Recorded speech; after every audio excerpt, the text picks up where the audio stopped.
My name's Jenna, I'm 27, and until a few months ago, I would have told you I had my life in a decent place. I wasn't rich, but I was finally living on my own in a small but cozy apartment, working a stable job, and driving a car I'd worked 3 jobs to buy.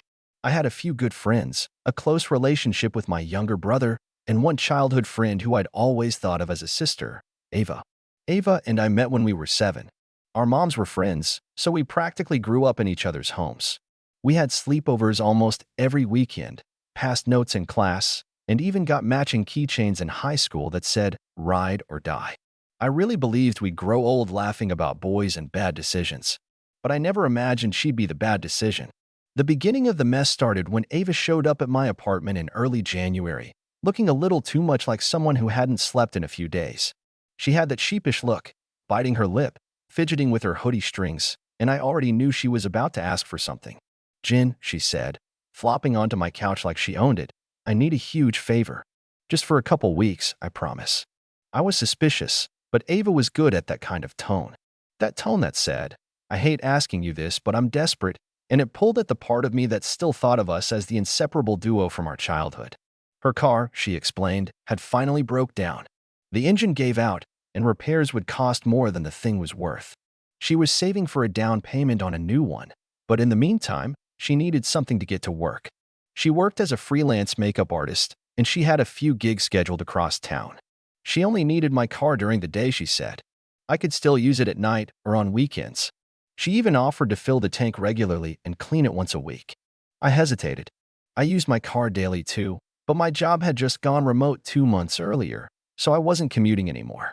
It was mostly trips to the grocery store or visiting my brother. So, yeah, it seemed doable. And this was Ava. I trusted her. So I said yes. The first week went fine. She texted before taking the car, always said thank you, and even left a vanilla-scented air freshener dangling from the mirror. It was sweet, thoughtful, almost made me feel bad for being suspicious in the first place. But then small things started bothering me. She started leaving random stuff in the car, lip glosses, receipts from fast food places she never mentioned eating at, even a bracelet I swear I'd seen on someone else before. The tank was rarely full, even though she promised she'd keep it topped off. Once, I found an empty coffee cup in the back with 2 lipstick marks on the rim. I shrugged most of it off. I didn't want to be that friend. The overly suspicious, paranoid one. Besides, if she was seeing someone new, that was her business. But the real crack started 2 weeks in, during a random dinner at my parents' house. My younger brother, Max, was scrolling on his phone at the table, as usual. He suddenly looked up at me and asked, "Hey, didn't Ava used to date Tyler?" My stomach dropped. Tyler. My Tyler. Well, *X*** Tyler, technically, but it was still raw. Tyler and I had dated for 2 years. It was one of those relationships that starts off like fireworks but fizzles out with quiet bitterness. We broke up 8 months ago after I caught him messaging his ex behind my back. It had been messy, humiliating, and painful. Ava had been the one who brought me tissues the night I kicked him out. She was the one who said, "You deserve better," over and over until I believed her.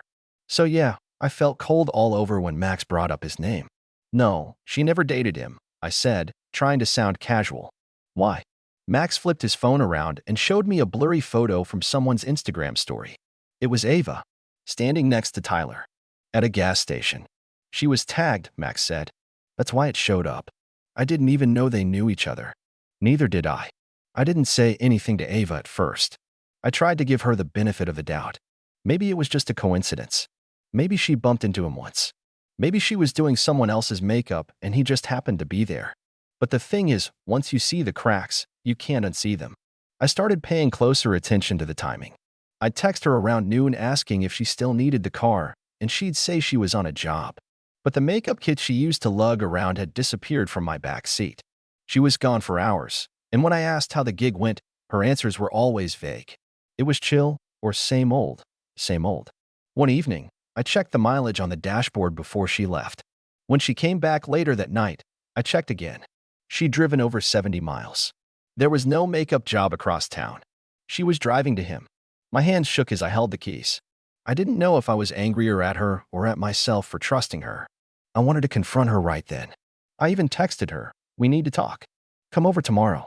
She replied with a thumbs up emoji. But the thing is, I didn't know what I wanted from her. An apology? An explanation? How could you explain that? So I waited. And while I waited, I did what any reasonable person would do. I started watching her.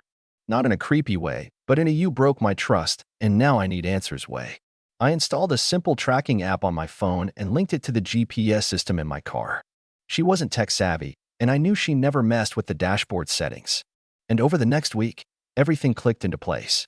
Every single day. She'd drive to the same address, stay there for 2 to 3 hours, then drive back like nothing happened. Sometimes she'd stop to get takeout on the way back and act like it was for her client. It was Tyler's address. No doubt about it. And the worst part? She didn't even try to hide it. She used my car to see my ex while lying straight to my face with a smile. The betrayal sank deeper than I expected. I started replaying old conversations in my head. Was she always this selfish? Did she always look down on me behind that sweet girl act? And Tyler, was he just using her to get under my skin? Did they laugh about me behind closed doors? The anger turned into something sharper. Not just betrayal, resolve. I wasn't going to just confront her and cry and let her walk away with some half-hearted excuse. No. She wanted to use my car?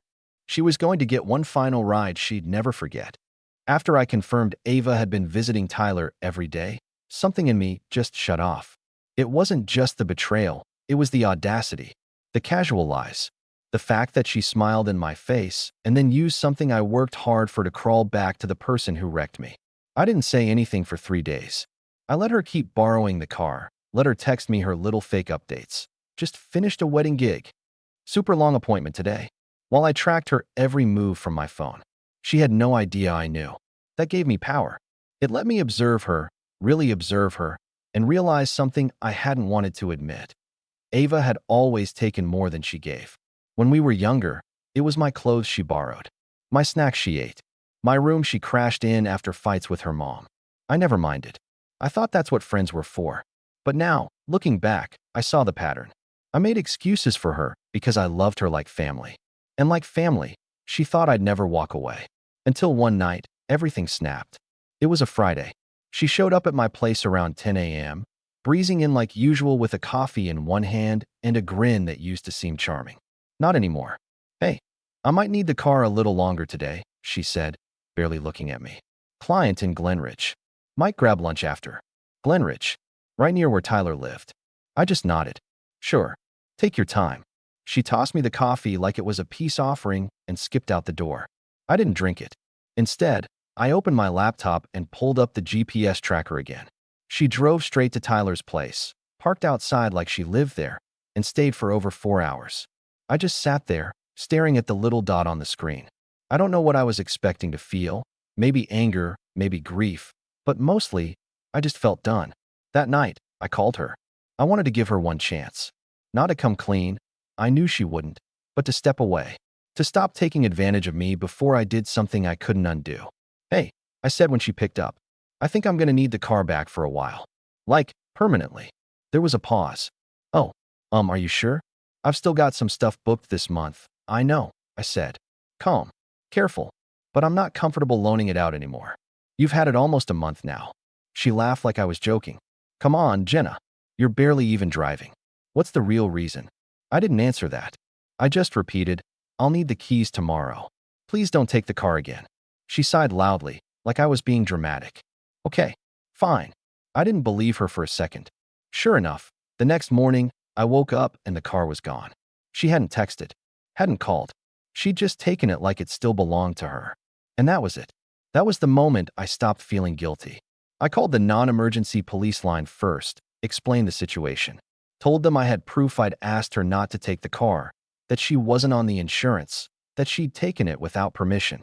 They asked if I'd be willing to press charges if it came to that. I said yes.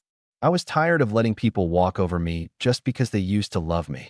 I wasn't the same Jenna who cried over Tyler for weeks. I wasn't even the Jenna who said yes out of habit. This Jenna had been planning for days. I knew she'd head to Tyler's house. Same route, same time, like clockwork. So I gave the officer the address she always went to and waited. The tracking dot stopped moving right where I expected it to, Tyler's driveway. I can't lie, I was shaking. Not because I was scared of what would happen to her, but because I didn't know how she would react. Ava wasn't the type to take consequences quietly. I imagined the meltdown, the yelling, the betrayal in her voice that I had turned on her. But none of that mattered now. She made her choice. The next update I got was from Max. He sent me a screenshot from someone's story. Ava, standing outside a house. My car in the background. 2 police cars parked behind it. She was arguing with an officer, her hands flying in the air. Tyler stood awkwardly on the porch, arms crossed, watching it all unfold. I don't think I've ever felt anything like that moment. It wasn't relief. It wasn't satisfaction. It was clarity. Everything she took from me, my trust, my friendship, my car, my peace of mind, was crashing down in real time. And this time, I wasn't the one cleaning up the mess. I didn't answer her calls that night. Or the texts. The "please call me. I didn't think you'd actually do that." And my personal favorite. "This is so unfair." I saved every message. Because what comes next? Well, let's just say this wasn't the end of Ava's games. She wasn't done trying to twist the story, and soon, the drama would pull in people I never expected, including my family. And that's when things really got ugly. The silence didn't last long. By the next morning, Ava had pivoted from guilt to fury. My phone lit up with a long wall of text that started with, "I can't believe you'd do that to me," and spiraled into accusations of betrayal, abandonment, and, my favorite, ruining her reputation. I didn't respond. But she didn't need me to. She went to someone who always answered, my mother. I don't know exactly what Ava said to her, but whatever it was, it worked. Around noon, I got a call from Mom. And the moment I picked up, I knew where this was headed. "Jenna," she said, her voice sharp. "What is going on?" "How do you too? Don't play coy. Ava just left our house in tears. She told me you had her arrested." I closed my eyes and leaned back on the couch. She wasn't arrested. She was questioned. Because she took my car after I told her not to. She said you offered it to her. For a few weeks. That was over a month ago. I told her I needed it back. She took it anyway. There was a pause. Then, Mom's voice dropped into that tone that always made me feel like I was 8 years old again. "I don't know what's gotten into you lately. First Tyler, now Ava. It's like you want to push people away." And that was it. The old ache. The invisible one I thought I'd buried. Growing up, I always had to be the good daughter. The easy one. Mom didn't yell much, but her disappointment felt like a punishment anyway. Ava, with her chaotic energy and constant drama, was always treated like a stray cat we'd adopted. "She's had it rough," Mom would say. "Be patient with her." I've been patient for 20 years. "Mom," I said quietly, "she was using me. She lied to me for weeks. She was seeing Tyler. Behind my back. Using my car. You're mad at me for setting a boundary. She said you're exaggerating. That she just happened to run into him." I actually laughed. For 3 weeks straight? At his house. Mom didn't answer. And I realized then she already knew the truth. She just didn't want to choose sides. And when people don't want to choose, they always default to the person who makes the least noise. That night, I didn't sleep much. Not because I regretted what I did, but because I knew this wasn't over. Ava wasn't going to slink away in shame. She was the kind of person who couldn't stand to lose control. And right now, I'd ripped it from her hands. I was right. The next day, she showed up at my apartment. No warning. No text. Just a knock on the door, loud and steady. I opened it a crack and didn't move. She looked different. Not exactly sad. Not angry either.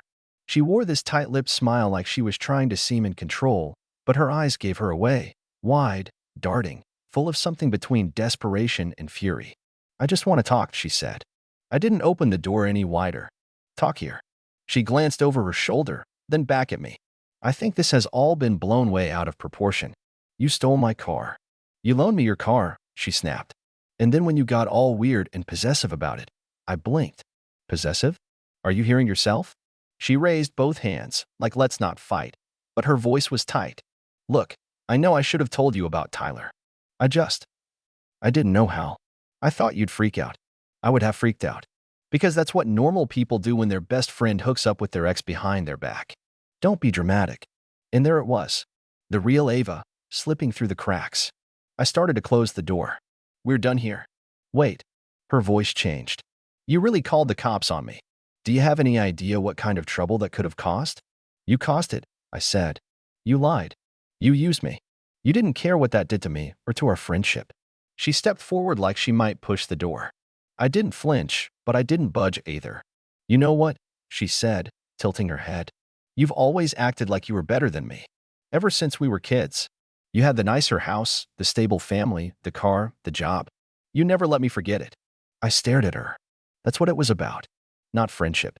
Not forgiveness. This was about resentment. About years of little jealousies she never said out loud.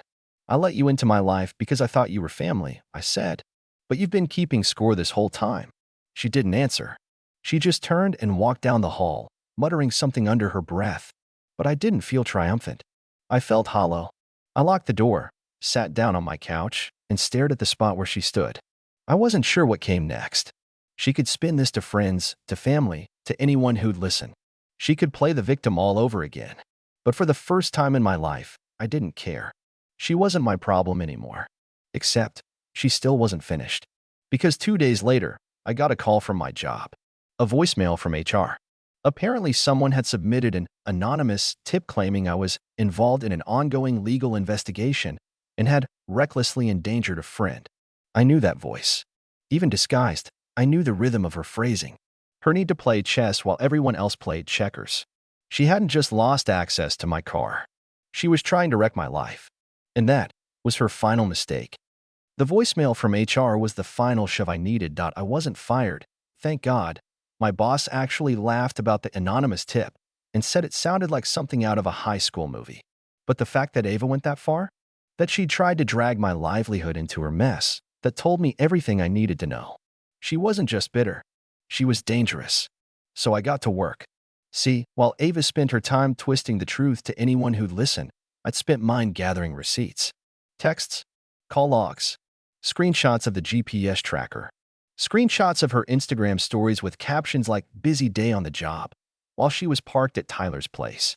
Her messages admitting she took the car. My messages asking for it back. I had a clean timeline. I had evidence. And I had motivation. The first thing I did was file a small claims case for unauthorized use of property. In my state, even though I'd initially loaned her the car, her continuing to take it after I asked her to stop, especially for personal reasons, especially when she lied about it, qualified as misuse.